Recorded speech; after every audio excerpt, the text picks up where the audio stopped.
Alright, hello and welcome to another playthrough of the Daily Dominion. Today we have Saturday, so we have a bunch of expansions. Actually, when looking at this, there's the base game, there's Dark Ages, Intrigue, Nocturne, Prosperity, Menagerie, Allies, and Prosperity, and Hinterlands, and then there's Empires in the Landmark, so a really mixed bag of cards from all different expansions. But yeah, let's get into the brief description of the kingdom. As always, skip to the gameplay via the timestamps. Today we have cards that do everything for us. There is a village with a buy, which is a workers' village. There is a treasure for treasures, spice merchant lets us trash a treasure for +2 cards in an action, or +1 buy and 2 coins. Then there is nobles, which can be played either as +2 actions or +3 cards. Upgrade, +1 card plus an action, and we trash a card and remodel it into a card costing exactly 1 more. If there is no such card, like for example when trashing a copper, and there is no card costing 1, just nothing will happen. Then there is War Chest, and War Chests lets us gain any card costing up to 5, except for the cards that the player to our left has named. So if we play multiple War Chests, the pool of cards we will be able to gain will shrink, but it can be a useful gainer. Animal Fair is a card costing 7, and will give us +4 on play and even a buy plus per empty supply pile. But we can also acquire it instead of paying a 7 by trashing an action card from our hand. And yeah, cheap action cards are in this kingdom in the form of Beggar, which in itself has a very weak effect unless you can do something with those coppers, but usually that's not the case. When we play it, we gain 3 coppers to our hand, and when another player plays an attack card, we can discard the beggar to gain a silver on top of our deck and 1 into our discard pile. Poacher is a card that is a peddler type card that will get worse the longer the game goes, as we will need to discard cards per empty supply pile. Then there is a night card. Night cards can be played in an extra phase following the buy phase, which is Vampire. And Vampire means that each other player receives the next hex. Hexes are bad effects, 12 different bad effects from Nocturne. And we will be able to gain a card costing up to 5 unconditionally. And after that, we need to exchange the vampire for a bat, and a bat lets us then later trash up to 2 cards from our hand. And if we trash at least 1, we can exchange this back for vampire. So they go back and forth. Now the last card to explain here is the Emissary, which is a Smithy. But if we play it at the end of our shuffle, if there is only 1 card left to draw on our deck, then we need to shuffle, then we also get +1 action and +2 favors, which is super powerful. So if we get to play it at the end of the shuffle, it's like a super lab. Otherwise, it's just a normal Smithy. And these 2 favors can be useful in Forest Dwellers. Forest Dwellers is the ally that comes with Emissary, and the favors this game. And at the start of our turns, we may spend the favor to look at the top 3 cards of our deck, discard any number, and put the rest back in any order. Finally, there is a landmark in Arena. And Arena says at the start of our buy phase, we may discard an action card. If we do, we can take 2 victory points here, and there's 12 victory points there in total. So yeah, being able to discard some action cards at the end of our turns will yield us a few victory points over the course of the game. Alright, this has been the discussion of the cards, so now let's analyze the kingdom for what we have here. There is strong trashing in both Spice Merchant. Even though it can only trash treasures, it will let us cycle through our deck pretty quickly. It's usually a very nice card to thin down the coppers. And also there's Upgrade, which allows us to trash our estates. In this case, if we trash an estate, we will always gain silver from it, but that's better than keeping those estates around. It could also function as a copper trasher, but that's slightly underwhelming in comparison to the Spice Merchant. Finally, there's the Bat, Vampire and Bat synergize nicely with good cards costing up to 5. If we have the Vampire in early, we'll get the Bat in early and then be able to acquire updates and trash down. There is Draw in Emissary paired with Workers' Village and Nobles. There is Strong Payload in Animal Fair. If we get enough Workers' Village to play enough, but that should be alright. So yeah, there's everything we wish for. This is even confirmed by the kingdom plot I've devised. That's just derived from the cards, as always. There is one attack card, one rather... well, I don't even know whether the 2 dots on the attack branch are justified just for the vampire, but yeah, the vampire attacks the hexes, they can get quite annoying. Alright, so openings. As always with allies, with an ally in the mix and the starting favor, there are some more considerations than just the normal opening splits. In this case we have a 2-5, which is, in my opinion, the worst opening you can have here.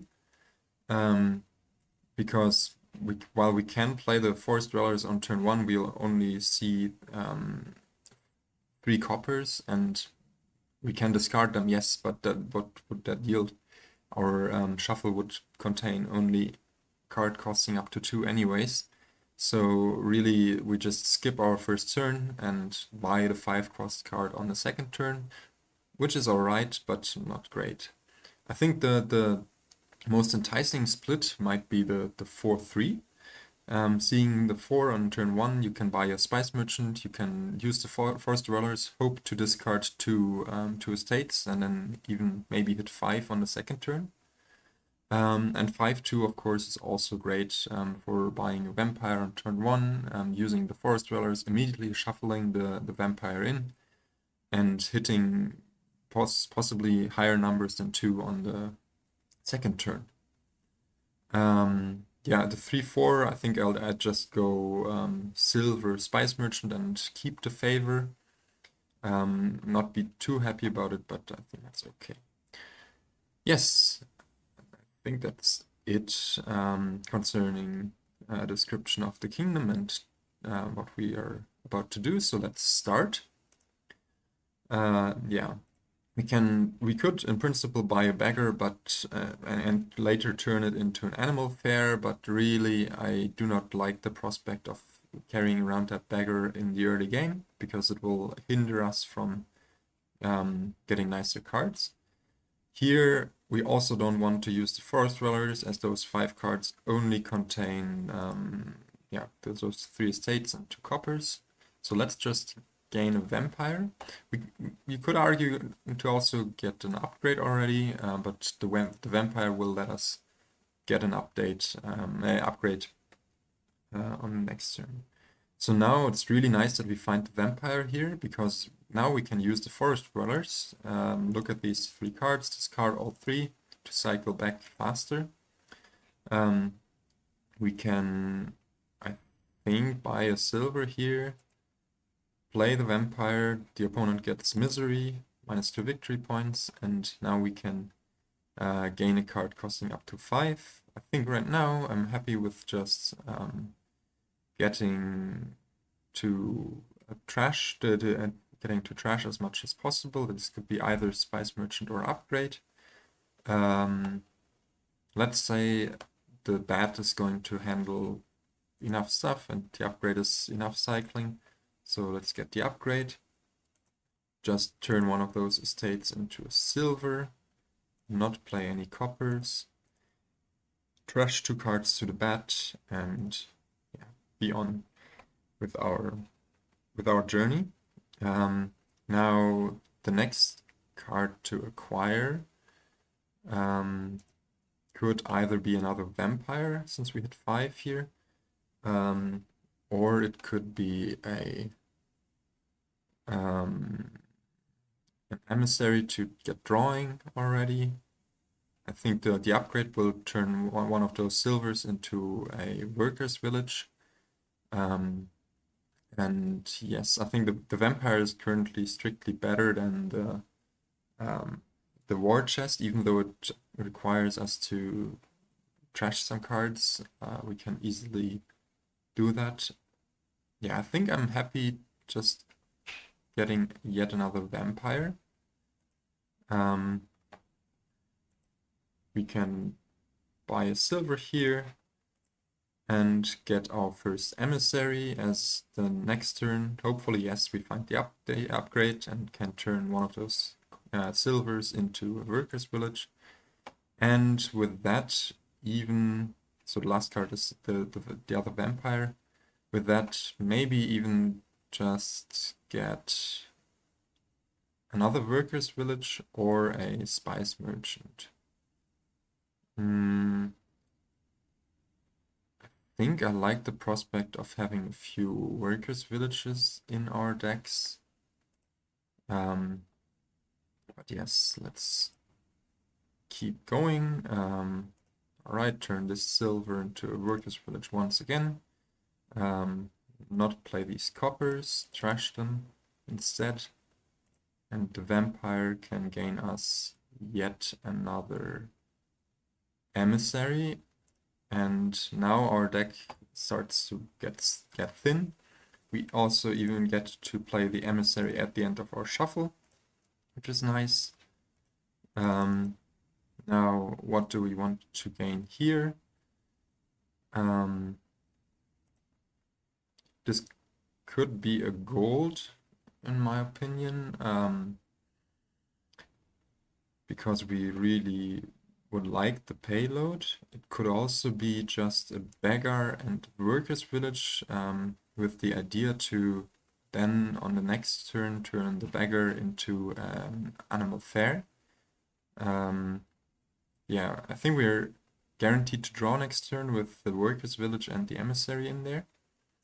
So I'm fairly happy to just go along. And yeah, we can even use this favor here to discard some cards. This might be nice because then the next emissary we play, we can replenish these favors. We get through the deck very easily. Can turn, let's say we want to just, so we are only going to have 4 money here, I think. The last 2 cards are beggar and another, well, it could also be a copper. I'm actually not sure how many coppers we trashed. I didn't track that all too well. But I don't think it makes sense trashing the silver right now in order to be able to hit 4. Now, we could play the workers village, but I'm actually going to keep it around to discard it to arena. And it indeed was another copper. So we can end our turn, just discard this workers village to arena, play our treasures first before buying the first card. We have 4 buys due to the workers villages. We can trash the beggar for an animal fair, and then just stock up on another workers village. This could also have been another beggar in some way, but the next turn the workers villages are going to be gone, I think, so let's just be solid here. can play the vampire to, let's see, gain yet another emissary, and another vampire to gain another workers' village. And actually, I now think, yeah, keeping the beggar around might have been nice to just gain some coppers in order to trash them to the to our bats that are going to be coming in next turn. But yeah, I just like being super reliable given the workers' villages right now. It's turn 10. We haven't achieved super much, but yeah, we can discard these 3 cards. But our deck will be pretty good the next turns. Yeah, we get to again discard one of those workers' villages. We could use the upgrade to turn the silver into the last workers' village. They are just super good here.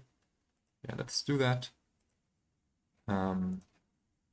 Play the animal fair, even get a buy from it. Now discard this. We can play one of the coppers. And since we do have so many actions, we might as well even trash one of the workers' villages. So we have 2, 4, 5, 6 workers' villages right now. It might seem paradoxical for me gaining the workers' villages there, but this also means that the AI won't have them. And yeah, what we can do is maybe just gain the animal fair here. Or no, let's be conservative. Just buy actually 2 beggars, which we'll be able to turn into animal fairs the next turn. Trash the coppers, 1 each. Otherwise, we don't get the vampires, and be done with our turn. Now, one thing I didn't mention in the beginning, quite nice thing, is that in principle the upgrade will allow us to turn the animal fairs into provinces the next turn. So let's get drawing here. And we can use both of these emissaries. You can get actions from one of them. Now, I think we're actually a bit out of payload. But as I said, we can just turn one of those animal fairs into a province. I think last turn I should have trashed one of my workers' village for an animal fair, but that's all right that we didn't. Now we can gain 2 animal fairs, maybe even 3rd one, buy 1 copper, as we don't replenish the beggars here, and just gain an upgrade and a vampire, and be done with our turn for now. Next turn we might even be able to sneak in. Nah, I don't think so. We don't have enough payload. I thought about sneaking in a pile out, but that won't happen because yeah, we won't have all too much money. But here we can just draw through our deck, use one of the upgrades to turn another animal fair into a province, play the emissary.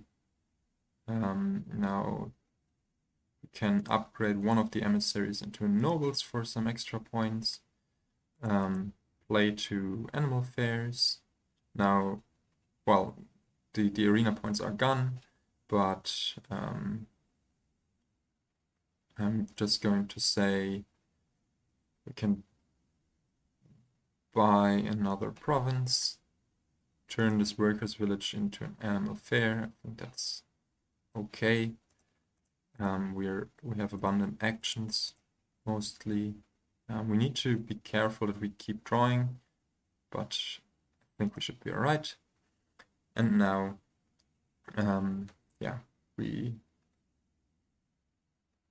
face the next turn. We have a comfortable lead right now, 10 victory points. And if we get to double province here, we'll already be able to win this. So I'm going to discard the vampire, play workers village emissary, just village Smithy, and yes, we've already won. Can again draw through, turn this into a province, turn this into a province, and play the animal fair. Now we can buy 2 estates and just gain a few duchies on top. Yeah, so that was a nice playthrough, I think. This worked out really well, even though we had the 2-5 in the beginning. Just capitalizing on getting those workers' villages and having the AI skip the super strong card Vampire here was enough to get us ahead by much too much for the AI to pose any real threat. I also liked some of the beggar buys for animal fairs. There could have been even more. And as I said, I think I was too conservative and not trashing that workers' village that one turn, because we had the 6 workers' villages and we had the actions. Having the animal fair would have accelerated us a little bit more even. But yeah, as said, super nice, super strong kingdom, classical engine with trashing, draw, and village. Some attacks, the AI got hit by everything that is in the arsenal of the hexes. They got curses, they got their action cards shuffled away, they got diluted, which meant they couldn't buy action cards at one turn. I think that's what actually helped us get the lead on the workers' villages. But yeah, skipping Vampire here isn't such a good idea, I think. And the second Vampire is debatable. I think I said it was strictly better than the War Chest. That's not completely true, because the War Chest would at least let us gain cards every turn, while the Vampire only would let us gain cards every other turn. But yeah, I still think the combination with the trashing was just too strong. Alright, I hope you enjoyed this. I'm going to stop rambling and catch you next time, hopefully with some campaigns gameplay. Goodbye.